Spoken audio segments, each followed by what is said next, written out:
عليكم ورحمة الله وبركاته.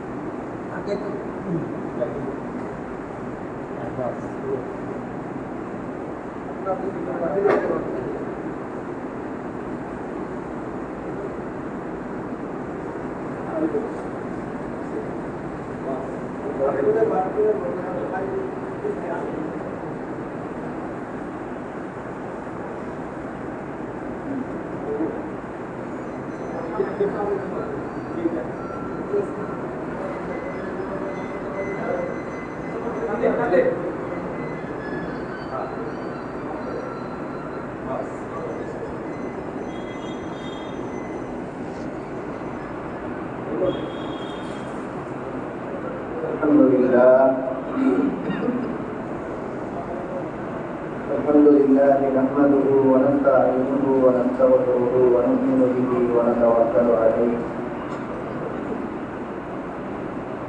ونعوذ بالله من شرور أنفسنا ومن سيئات أعمالنا من يهده الله فلا مضل له ومن يضلله فلا هادي له ونشهد أن لا إله إلا الله وحده لا شريك له ونشهد أن سيدنا ومولانا محمدا عبده ورسوله صلى الله عليه وعلى آله وأصحابه وبارك وسلم.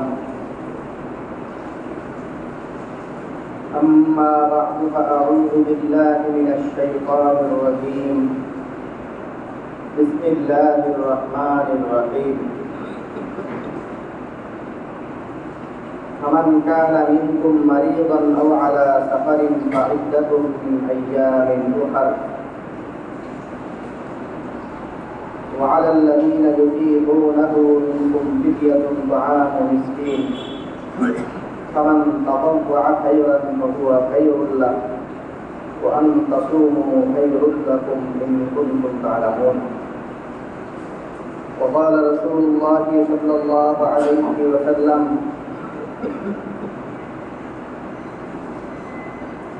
من صام رمضان ثم أتبعه ستا من شوال كان كصيام الدهر.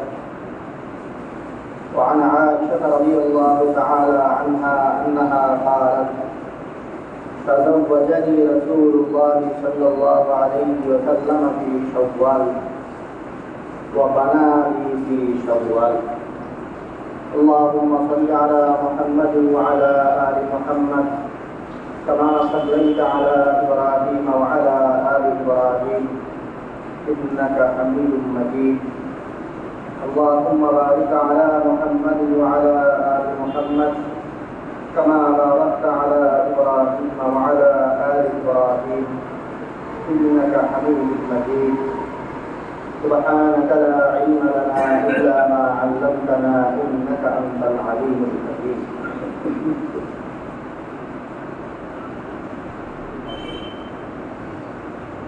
وقال الله رب العالمين দরবারে অসংখ্য শুকরিয়া জ্ঞাপন করছি যিনি আমাদেরকে অন্যান্য জুমানে আজকেও জুমার নামাজ আদায়ের জন্য পবিত্র মসজিদে আসার তৌফিক দান করেছেন। আলহামদুলিল্লাহ। মুহতারাম হাজিরিন, রমজান পরবর্তী মাস শাওয়াল মাস শুরু হয়েছে। শাওয়াল মাসের আজকে প্রথম জুমা 5 তারিখ। রমজান মাস পরবর্তী মাস শাওয়াল মাস, এই মাসেরও গুরুত্বপূর্ণ কিছু করণীয় রয়েছে। প্রথমত তো রমজান মাসের এমনিতেই কিছু অপূর্ণতা যেগুলো রমজান মাসের থেকে যায় সেগুলো বোঝায় নিতে হয় শাওয়াল মাসে। রমজান মাসের অপূর্ণতাগুলোর মধ্যে বড় অপূর্ণতা হইল রোজা রাখতে না পারা। রোজা রাখতে না পারার তো কিছু যৌক্তিক কারণ আছে। কোরআনে কারীমে আল্লাহ তাআলা বলেন যে ফামান কানা মিনকুম মারিদান আও আলা সাফারিন ফাইদ্দাতুম মিন আইয়ামিন উখার, তোমাদের মধ্যে যারা অসুস্থ আর যারা মুসাফির অবস্থায় থাকে এরা রমজান মাসের পরে অন্য দিনগুলোতে এই রোজাগুলি রাখবে। এখানে রমজান মাসে একদম রোজা রাখার কোনো সুযোগই নাই, এদের উপরেও রোজা রাখা চাপায়া দেওয়া শরীয়তে তো কঠিন কিছু না। এই কারণে আল্লাহ তাআলা বলছেন ইউরিদুল্লাহু বিকুমুল ইউসরা ওয়ালা ইউরিদু বিকুমুল উসরা।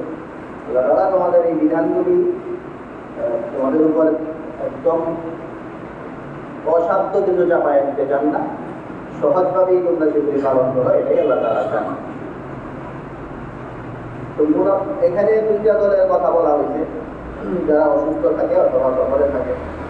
এছাড়াও আমরা আগেও বলেছি রোজা না রাখার অনেকগুলি কারণ উল্লেখ করেছি। রোজা অসুস্থ হইলে রোজা না রাখলে চলতো রমজান মাসে।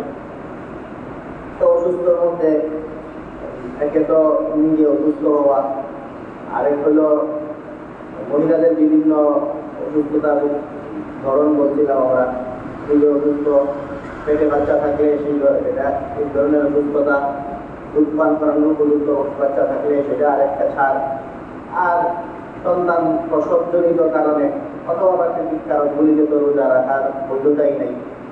এছাড়াও অন্যান্য মানুষজন যারা এমন অসুস্থতা যার কারণে রোজা রাখতে পারত না, এরা অসুস্থ হইলে। আর আরেকটা দলের কথা বলা হয়েছে মুসাফির, যদি রমজান মাসে কেউ দূর দূরান্তে সফর করে 78 কিলোমিটার বা তার চেয়ে বেশি, তো এমন লোকগুলি যাদের রোজা না রাখার অনুমতি ছিল তারা, এটা তো যৌক্তিক কারণে। আর যদি আল্লাহ না করো কেমন যুব ভাই হয় এমনি রোজা রাখছে না রমজান মাসে, রমজান মাসের শেষের দিকে দুর্যোদয় হয়েছে অথবা রমজান পরবর্তী সময়ে মনে হয়েছে যে এই রমজান রোজাগুলি রাখা দরকার, তাহলে তাদের মোট কথা রমজান মাসের রোজা মিস হয়েছে যাদের, এটা যৌক্তিক অযৌক্তিক কারণে হোক, এদের ব্যাপারে কোরআনে কারীমে আল্লাহ তাআলা বলেন ফাইদ্দাতুম মিন আইয়ামিন উখার, এরা রমজান মাসের রোজা রাখবে সেটা অন্য দিনগুলোতে। অন্য দিনগুলোর মধ্যে রমজান মাস ছাড়া অন্য দিন আর কি, রমজান পরবর্তী মাস শাওয়াল, যাদের যৌক্তিক কারণে রোজা রাখা হয় তারা এই দিনগুলিতে রোজা রাখবে। আর রমজান মাসের রোজা রাখার পরেও শাওয়াল মাসে রোজা রাখার আরেকটা ব্যাপার আছে, সেটা আপনারা বরাবরই শুনেন, আমরা বলি শাওয়াল মাসে 6টা রোজা রাখা, এটা সুন্নত। শাওয়াল মাসে 6টা রোজা, তো এখানে একে তো হইল শাওয়াল মাসে 6টা রোজা রাখা এটার দৃষ্টিভঙ্গিটা, আর আরেকটা হইল এটার গুরুত্বটা। তো দৃষ্টিভঙ্গি যদি আমরা বলি তাহলে শরীয়তের কিছু না, শরীয়তের গুরুত্বপূর্ণ সবগুলি বিধানই, বিশেষ করে যে বিধানগুলো ইসলামের মৌলিক স্তম্ভ হিসাবে পরিচিত, এই ধরনের সব বিধান এগুলো শুধু ফরজে সীমাবদ্ধ না, ফরজ ছাড়াও এই ধরনের ইবাদত নফল সুন্নত এই লেভেলেও থাকে। নামাজ কায়েম করা প্রধানতম ইবাদত শরীয়তের। তো নামাজ কায়েমের মধ্যে নামাজ শুধু ফরজ নামাজ না, সুন্নত নামাজও থাকে, নফল নামাজও থাকে। যাকাত প্রদান করা, এই যাকাত প্রদান করা ফরজ বিধানের বাহিরে দিয়েও ওয়াজিব বিধান থাকে, সরকার বিধি দেওয়া। এরপরে সুন্নত, নফল, দান সদকা ইত্যাদি এগুলিও থাকে। হজ করা সেটাদের গুরুত্বপূর্ণ ইবাদত। সমাজের যে কার্যক্রমগুলো ওগুলো ফরজ আবশ্যকীয়তা, যাদের উপরে ওয়াজিব হয় ফরজ করতে হয়, হজ করতে হয়, যাদের উপরে হজ ফরজ তাদের হজ করার বাহিরেও এই ধরনের কাজ নফলও আছে, উমরা, যেগুলো যে উমরা নামে যেটা পরিচিত। তো এইটা সব ধরনের শরীয়তের গুরুত্বপূর্ণ বিধানগুলো, এগুলোর সাথে সাথে ফরজের সাথে আশেপাশে কিছু নকল উন্নত এই ধরনের বিধানও থাকে। তো রমজানের রোজাটাও ওরকম, রমজানের রোজা আগে পরে দুই দিক দিয়েই, শাওয়াল মাস শেষে আর শুরুতে ছিল রমজানের আগে শাবান, তো শাবানে আমরা বলছি রোজা রাখার কথা, নফল রোজা নবী সাল্লাল্লাহু আলাইহি ওয়াসাল্লাম প্রচুর রাখতেন। আর শাওয়াল মাসেও বিশেষ করে 6টা রোজা। তো 6টা রোজা রাখার মাধ্যমে শরীয়তের সবগুলো বিধানের এই আশপাশে যে নফল সুন্নতে বেষ্টিত, সেই জিনিসটার আমরা আর একটা নজির দেখতে পেলাম। এটার কারণ কোরআনে কারিমে আল্লাহ পাক রব্বুল আলামিন বলেন যে কিয়ামত দিবসে আল্লাহ তাআলা নবী সাল্লাল্লাহু আলাইহি ওয়াসাল্লামের সাথে ফেরেশতাদেরকে জিজ্ঞেস করবে, বান্দাদের ফরজ আমলের ফিরিস্তি পেশ করে যে এদের ফরজ আমলের অবস্থা কি। তো ফরজ আমলের অবস্থা জিজ্ঞেস করলে মানুষ হিসাবে সব ধরনের আমলের মধ্যেই ত্রুটি বিচ্যুতি ভরে থাকে। সেই হিসাবে ফরজ আমল এগুলি দেখা যাবে যে মানুষ ফরজ আমল করতে গিয়ে অনেক বিচ্যুতি করছে। অনেকে তো ছাইরেই দিছে, অনেকে ঠিক মতো করতে পারলেও এটার হক ঠিকভাবে আদায় করতে পারেনি, যেইভাবে যা করা দরকার ছিল এটা করতে পারে নাই, অন্য মনস্ক ছিল, উদাসীনভাবে কোনো রকম কাজ সারছে। তো এই ধরনের বিচ্যুতি যেগুলি ফরজ ইবাদতের মধ্যে রয়েছে, আল্লাহ তাআলা ফেরেশতাদেরকে জিজ্ঞেস করবেন যে এদের ফরজ ইবাদতের অবস্থা কি। তখন যখন বিচ্যুতির কথা তুলে ধরবেন, তখন আল্লাহ তাআলা বলবেন যে এদের কি নফল সুন্নত এই জাতীয় কোনো কর্ম আছে কিনা। তো তাদের যদি নফল সুন্নত কর্মগুলি থাকে, এগুলির মাধ্যমে আল্লাহ তাআলা ফরজ ইবাদতের যে ক্ষতিটা, সেই ক্ষতিগুলি পুষাইয়া দিবেন।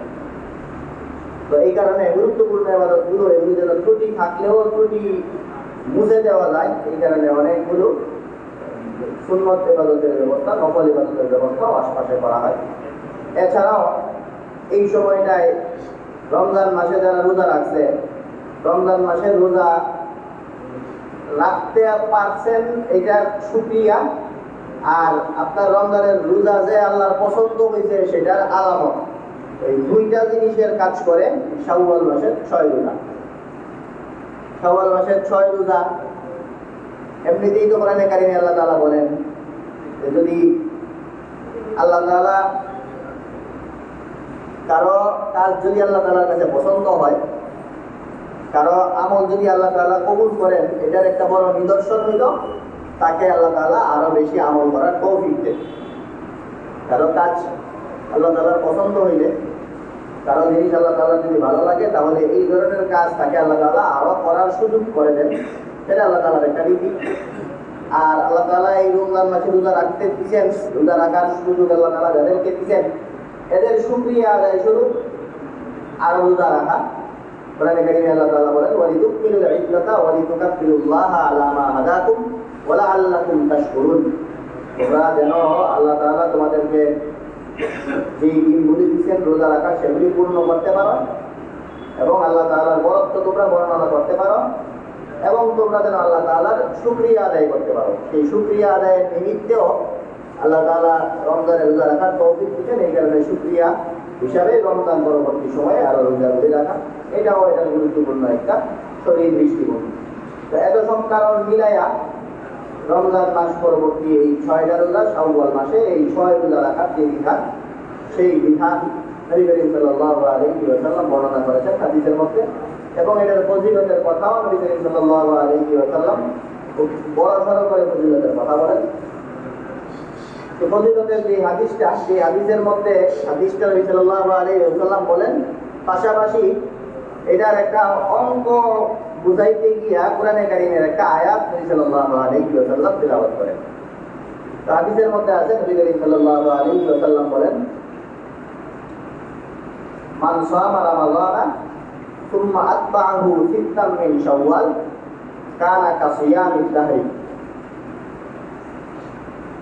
যেই ব্যক্তি রমজান মাসের রোজাগুলি রাখলো, রমজান মাসের রোজা রাখার পরে সুম্মা আতবাহু সিত্তাম মিন শাওয়াল, এবং রমজান মাসের পরে শাওয়াল মাসের 6টা রোজাও রাখলো, কানা কাসিয়ামিদ দাহরি, আল্লাহ তাআলা তাকে আজীবন রোজা রাখার সওয়াব দান করবেন।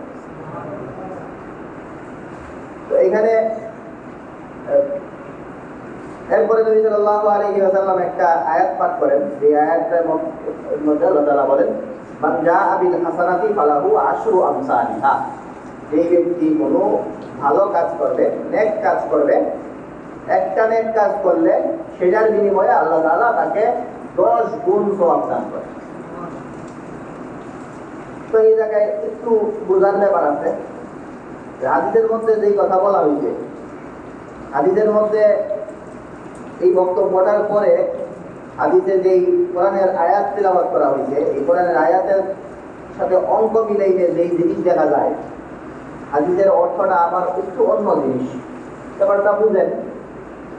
কোরআনে কারিমে আল্লাহ তাআলা বলেন, একটা ভালো কাজ করলে এটার সওয়াব আল্লাহ তাআলা 10 গুণ দেন। এটার সওয়াব 10 গুণ দেন। নবী সাল্লাল্লাহু আলাইহি ওয়াসাল্লাম এই আয়াত তিলাওয়াত করে এই 1 বছর রোজা রাখার হিসাব মিলাইতে বলতেছেন। রমজান মাসে 30টা রোজা হয়, এই বছর 29টা হইছে, সমস্যা নাই, মনে করেন 30টা হয়।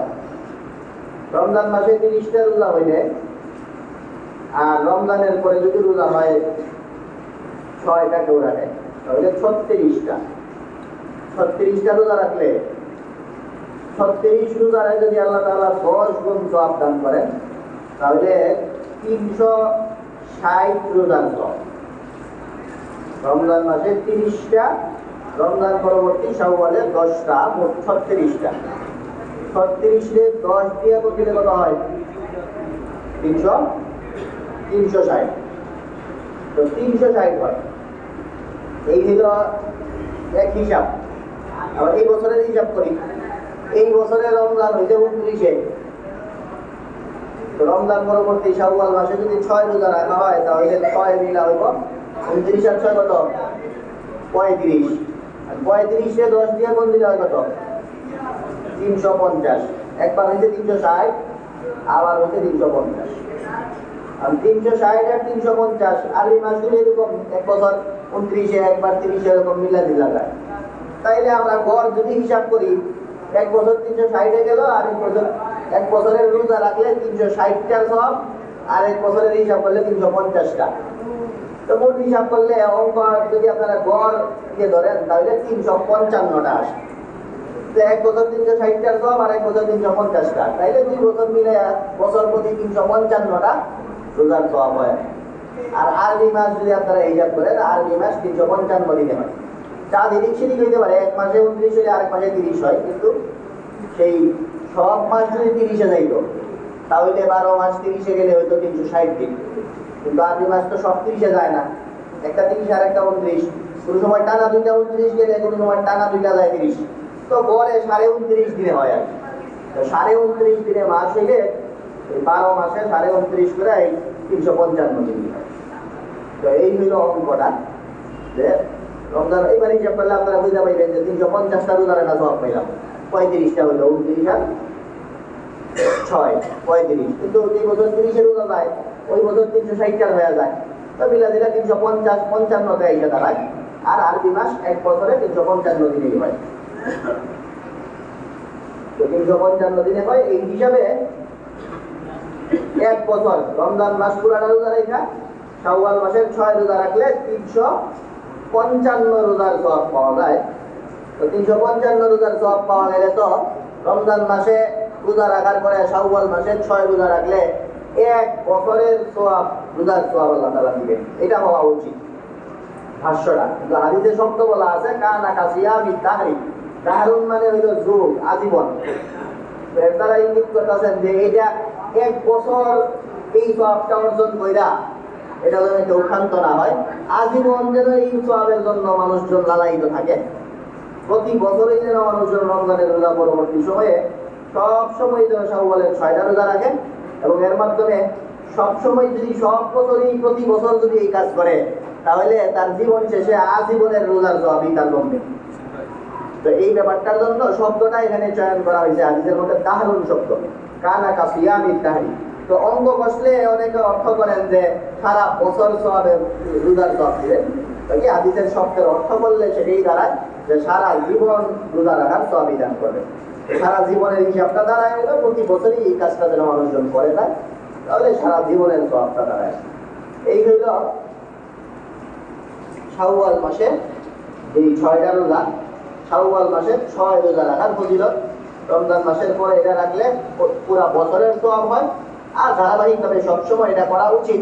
এই কারণে হাদিসে বলা হয়েছে সারা জীবন রোজা রাখার সওয়াব আল্লাহ তাআলা দান করেন। তো এই হলো শাওয়াল মাসের বিশেষ একটা করণীয়। বিশেষ করণীয়টা হইল শাওয়াল মাসের 6টা রোজা রাখা। আর কিছু করণীয় কথা আমরা বললাম, রমজান মাসের অপূর্ণতা যেগুলো সেগুলো বুঝিয়ে ওঠা, রমজান মাসের রোজা কারো বাকি থাকলে কোনো কারণে সেগুলো রেখে দেওয়া, এবং রমজান মাসের যেই পরবর্তী শাওয়াল মাসের রোজা, শাওয়াল মাসের রোজার সাথে অনেকের বিভিন্ন রোজার একটু পেঁয়াজ বাজে, বিশেষ করে মহিলাদের পেঁয়াজ বাজে। এদের এমনি রমজান মাসের রোজাই জমা হয় কিছু, এগুলি কাজা করতে হয়। তো তখন সেই কাজা রোজা রাখবে না শাওয়ালের রোজা রাখবে, কি করবে সেটা একটা সমস্যা হয় দাঁড়ায়। শাওয়ালের রোজা 6টা রাখার পরে যদি কেউ কাজা করতে পারে তাহলে এই মাসে কাজা করবে। আর কারো নিশ্চিত যদি থাকে যে আমি কমপক্ষে 12টা রোজা রাখুন, তাহলে 6 রোজা কাজা আছে, আরো 6 রোজা রাখুন, তাহলে আগে শাওয়ালের রোজা পরে রাখা, রমজানের রোজার কাজা আগে করবে, পয়লা তারপরে শাওয়ালের রোজা রাখবে। আর যদি শাওয়াল ছুটে যাওয়ার আশঙ্কা থাকে তাহলে রমজানের রোজা পরে কাজা করবে। রমজানের রোজা পরে কাজা করা যায়। আয়েশা রাদিয়াল্লাহু তাআলা বলতেন, আমরা যখন শাবান মাসের আলোচনা করি তখন আমরা বলছিলাম যে আমার যে রোজাগুলি জমে ও যদি শাবান মাস আসলে কাজা করার সুযোগ পাই, কারণ ওই সময় প্রচুর রোজা রাখেন, তো পাশের জন রোজা রাখলে আর অন্যদের রোজা রাখতে সুবিধা হয়। তো ওই সময় আমি শাবানের মাসে আর আগে 1 বছর আগের রোজাগুলি আমি কাজা করি। এইটা হলো একটা বিষয়। কাজা আর শাওয়ালের 6 রোজা জমলে কি করণীয়, সেটা যদি কাজার পরেও যদি শাওয়াল মাসের ভিতরে 6টা রাখা সম্ভব হয় তাহলে আগে কাজা করে ফেলবো, নাহলে কাজাগুলি পরে। আর রমজান মাসের রোজা রাখা তো আমরা অভ্যস্ত, এই কারণে শাওয়াল মাসের রোজার লগে একটু ভিন্নতা আছে, এটা অনেকের বাজে। রমজান মাসের রোজা তো রোজার মধ্যে খাবার পানাহার পরিহার করতে হয়, সাথে সাথে আরেকটা জিনিস জরুরি রোজার মধ্যে, সেটা হলো রমজানের রোজাতেও অন্য যে কোনো রোজাতেও সেটা হলো নিয়ত করতে হয়। নিয়তটা জরুরি। তো রমজানের রোজার নিয়ত তো সহজ ছিল, ওলামায়ে কেরাম বলতেন যে সাহারি খাইতে উঠলে আর নিয়ত লাগবে না, এটা রোজার নিয়তেই মানুষ উঠে। শাওয়ালের রোজায় তো আর এই কাজ হয় না, অনেকে রোজা রাখলে এমনি রেখে দেয়, সাহারি খাইতে উঠলে তো নিয়ত করবো, কিন্তু সাহারি খাইতে উঠলে নিয়ত করলে সাহারি খাওয়ার পরে নিয়ত করলে আবার হইব না। কারণ হইল রমজানের রোজার নিয়তটা সুযোগ থাকে সূর্য মধ্য আকাশে উঠার আগ পর্যন্ত। তো এটা ছোট দিন বড় দিন হিসাবে হয়তো বেলা 11টা বা এই টাইমে মধ্যটা সূর্যের হিসাব, সূর্য বরাবর মাথায় উঠার আগ পর্যন্ত রমজান মাসের রোজার নিয়ত করার অবকাশ থাকে। এই কারণে কেউ সাহারির পরে, সাহারি খাওয়ার পরে রোজা করলেও চলতো আজান দেওয়ার পরে। কিন্তু নকল রোজার নিয়ম হইল রাত থাকতে থাকতেই রোজার নিয়ত করে ফেলতে হয়। ফজরের সময় হয়ে গেলে এরপরে আর রোজার নিয়ত করা যায়। এই কারণে এই সন্ধ্যার পরেই হয়তো রোজার নিয়ত করে নিতে হবে, না এলে সাহারি খাইতে উঠলে খাবার শেষ করার আগেই বা খাবারের মধ্যে রোজার নিয়ত করে ফেলতে হবে। কারণ পরবর্তী আজান হয়ে গেলে বা সাহারির টাইম শেষ হয়ে গেলে তো দিন হয়ে যায়, দিন হয়ে গেলে আর রোজা রাখা যায় না। তো এটা আরেকটা ব্যাপার। এই হলো শাওয়াল মাসের রোজা, এটা শরীর দৃষ্টিভঙ্গি, শাওয়াল মাসের রোজার ফজিলত এবং শাওয়াল মাসের রোজা সংক্রান্ত টুকটাক মাসলার কথা আমরা বললাম। শাওয়াল মাসের বেশ কিছু করণীয় নিয়ে আমরা কথা বলছিলাম। এর মধ্যে শাওয়াল মাসের শুরুর দিকে রমজানের পর পর রোজা রেখে ফেলা, এটা ভালো। হাদিসের মধ্যে আছে তুম্মা আতবাহু সিত্তাম মিন শাওয়াল, শাওয়ালের 6 রোজাকে রমজানের অনুগামী বানিয়ে ফেলে। তো অনুগামীটা কাছাকাছি হয়, বেশি দূরে হয় না। আর কারো যদি শুরুতেই না রাখেন, সারা মাসব্যাপী রাখার সুযোগ আছে, সারা মাসব্যাপী যদি রোজা রাখতে হয় তাহলে মাসের গুরুত্বপূর্ণ কিছু দিন আছে। সোমবারে রোজা রাখা একটু ভালো, বৃহস্পতিবারে রোজা রাখা ভালো, মাসের মাঝখানের 3 দিন 13, 14, 15 তারিখ, 13, 14, 15 আগে আমরা আবার আলাপ করতে পারবো ওই তারিখের রোজার ফজিলত, তো সামনের দিন এটা বলবো ইনশাআল্লাহ। তো ওই সময়টা রাখা 13, 14, 15 তারিখে রোজা রাখার একটা বিশেষ গুরুত্ব আছে, সেই গুরুত্বের কথা আমরা পরে বলবো। আর বৃহস্পতিবার, সোমবার এই দিনগুলো রোজা রাখার গুরুত্ব আছে। আপনারা এই একসাথে এইগুলি জমা করার চেষ্টা করবেন। শাওয়ালের 6টা রোজা রাখবেন, 6টা রোজা সোমবার বৃহস্পতিবার গুলিতে ফালানো ভালো, কারণ ওই দিনগুলিতে রোজা রাখেন এমনিতেই একটু বেশি তো রোজা রাখতেন সোমবারে বৃহস্পতিবারে, আর মাসের মাঝখানে 3 দিন। তো এই সময়গুলোর সাথে যদি মিলাইয়া রাখা যায় তাহলে সোনায় সোহাগা, এটা একটু বেশি ভালো। শাওয়াল মাসের আরেকটা কাজ, এটা নবী সাল্লাল্লাহু আলাইহি ওয়াসাল্লামের জীবনের কর্ম ছিল এবং ওনার স্ত্রী, সর্বশেষ স্ত্রী হযরত আয়েশা রাদিয়াল্লাহু তাআলা আনহা নিজের যে কর্ম, নিজের সাথে নবী সাল্লাল্লাহু আলাইহি ওয়াসাল্লামের যে ঘটনা সেইটার বর্ণনা করেন। সেই বর্ণনা করতে গিয়ে নবী সাল্লাল্লাহু আলাইহি ওয়াসাল্লামের স্ত্রী হযরত আয়েশা রাদিয়াল্লাহু তাআলা আনহা বলেন যে তাযাওয়াজানি রাসূলুল্লাহ সাল্লাল্লাহু আলাইহি ওয়াসাল্লাম ফি শাওয়াল ওয়া বানাবি ফি শাওয়াল। আয়েশা রাদিয়াল্লাহু তাআলা আনহার সাথে নবী সাল্লাল্লাহু আলাইহি ওয়াসাল্লামের বিবাহ হয়েছিল। বিবাহের পরে আবার আনুষ্ঠানিকভাবে নবী সাল্লাল্লাহু আলাইহি ওয়াসাল্লামের ঘরে যে উঠায় আনছেন এটা আরো 3 বছর পরে। তো দুই সময়ের ঘটনা দুইটাই শাওয়াল মাসে ঘটছিলেন। উনি বলেন যে নবী সাল্লাল্লাহু আলাইহি ওয়াসাল্লাম আমাকে বিবাহ করতেন শাওয়াল মাসে, আর আমার কাছে উঠায় আনছিলেন সেটাও করতেন শাওয়াল মাসে। তো এর থেকে ওলামায়ে কেরাম বলেন যে শাওয়াল মাসে বিবাহ করানো এটাও শাওয়াল মাসের একটা বিশেষ করণীয় এবং সুন্নত আমল। শাওয়াল মাসে যাদের আশপাশের সময়ে বিবাহ করা বা এই সময় বিবাহ করার নিয়ম থাকে, তারা এই মাসের মধ্যে এই কাজটা করার চিন্তা করলে আশা করি এই কাজের মধ্যেও সুন্নত এবং অতিরিক্ত বরকত পাওয়া যাবে। বিশেষ এই মাসের একটা করণীয় মধ্যে এটা শাওয়াল মাসে বিয়ে করা এবং বিয়ে পরবর্তী সময়ে যদি কেউ স্ত্রীকে ঘরে উঠায় নিয়ে আসার চিন্তা যদি করেন সেটাও এই মাসে দুইটাই নবী সাল্লাল্লাহু আলাইহি ওয়াসাল্লাম করছিলেন, দুই সময়ে এবং দুই সময় হওয়া সত্ত্বেও একই মাসে। তাযাওয়াজানি রাসূলুল্লাহ সাল্লাল্লাহু আলাইহি ওয়াসাল্লাম ফি শাওয়াল, আমাকে নবী সাল্লাল্লাহু আলাইহি ওয়াসাল্লাম বিয়ে করতেন সেটাও শাওয়াল মাসে, আর ওয়া বানাবি ফি শাওয়াল, আর আমার কাছে উনি ঘরে নিয়ে আসতেন সেটাও ছিল শাওয়াল মাসে। এই মোটামুটি শাওয়াল মাসের বেশ কিছু করণীয়। শাওয়াল মাসের এই করণীয়ের মধ্যে বিশেষভাবে আমরা এই রোজার কথা বললাম, এটা আমরা পুরো মাসেই বাকি আছে। এই মাসের প্রায় এখনো 25 দিনের মতো আছে। এই সময়ের মধ্যে মাত্র 6টা রোজা, এটা আমরা গুরুত্ব দিয়ে রেখে ফেলার চেষ্টা করবো। আল্লাহ পাক রব্বুল আলামিন আমাদেরকে তৌফিক দান করুন। ওয়া আখিরু দাওয়ানা আলহামদুলিল্লাহি রাব্বিল আলামিন। সামনে অনেক জায়গা ফাঁকা আছে, আমরা এগুলো পূরণ করে তারপরে শুরু করব।